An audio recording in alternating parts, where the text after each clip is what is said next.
Vallalar History by Swami Saravananda. Topic: Achievements made during the early years. This chapter will deal with some illustration which is sowed seed in spreading out of the fame of Ramalingam. With the eloquence he had in Tamil literature, his elder brother Sabapati used to give lectures in the houses of some rich people on their request.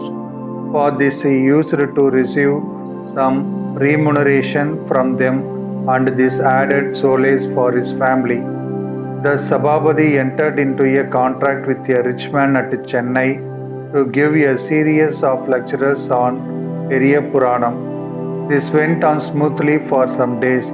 Due to his ill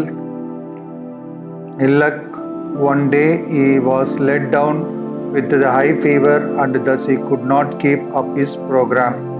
He was rather puzzled, not knowing what to do. At the same time, he did not want to disappoint the organizer and the audience. As his wife knew the talents of the young boy, as the same was not revealed to others so far, she pleaded her husband to send his brother to the place and fulfill the engagement. The brother was totally ignorant of his youngest brother's capacity. He refused to accept her request in the first instance, but as there was no other alternative, at last he agreed to send him on his behalf. He called on the boy and asked him to read out one or two stanzas before the audience and apologize before the organizer for his elder brother's inability to keep up the engagement. Even at the place of sermon, where Ramalingam ventured to inform the news of his brother's inability, the organizer was much disappointed. By the time the hall was fully packed, to avoid any flutter from the audience, and as there was none to continue to the lecturer, with much reluctance, the organizer asked the boy to say something. As usual, when the boy sat before the audience and began his discourse, everybody looked upon the boy as to what he would do at this young age, since the subject matter was of a high nature to be handled only by elite person. The first word, Ulagamillam, beginning in Periya Puranam, was taken up for annotation. Words gushed to his mouth as that of water flowing in a river after torrential rain. Pin drop silence prevailed in the assembly, and everybody was surprised to see the extraordinary eloquence the boy had even at this young age. There was a consensus among all that he is a God sent. It was midnight, yet he had hardly finished explaining just 2 lines from the very first stanza itself. The explanation for each word came in torrent, and that the time constraint was not at all felt by any of them. There was a considered opinion among all that the discourse should be continued by the boy himself, and it was agreed by the organizer also, and the information was conveyed to his brother Sabapati at once. Sabapati was very much perturbed to hear the news that there was a mass appeal for continuing the lectures by Ramalingam himself. His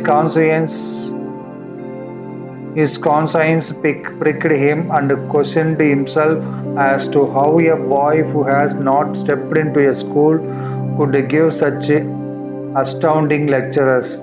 However, he allowed Ramalingam to continue the lecture. To verify the truth, Sabapati himself went to the scene, stood in a corner of the hall without the knowledge of others as well as his brother, and heard the lecturers. He first thought that it was a dream, but his second thought brought him to a conclude that it was a fact and not a dream. The lecturer was none else than his younger brother Ramalingam. After returning home, he narrated the incident to his beloved wife as she used to plead more about the young boy. Both averred that Ramalingam was not a mere boy but a representative of God fully vested with his divine grace. Ramalingam returned home after finishing his discourse then, having much regret and feeling sorry for all his discourteous behavior shown towards Ramalingam. Sabhabadi embraced him with dutiful affection and requested him to pardon for all the trouble he had given in the past days. Ramalingam stood easy as if he was not aware of difficulties as posed by his brother, but kept quiet and was praising the Almighty inwardly as he was sailing along with the current with his grace. Thus, the first scene of the long drama ended well in spite of the odds it had to encounter. This news spread like a wildfire to all places in the vicinity, and people began to surround him to have a glimpse of the young boy and hear the divine voice emanating from the lips.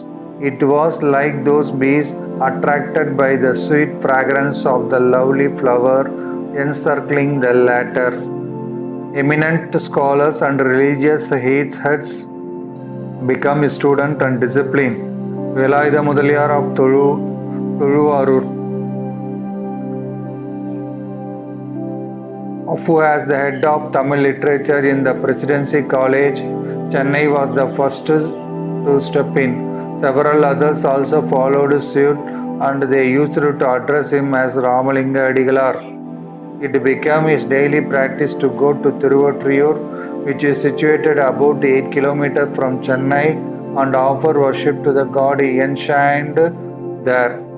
Added to this, he used to get printed several songs in praise of the Lord, and these were compiled in one volume and presented to the people by his disciples subsequently.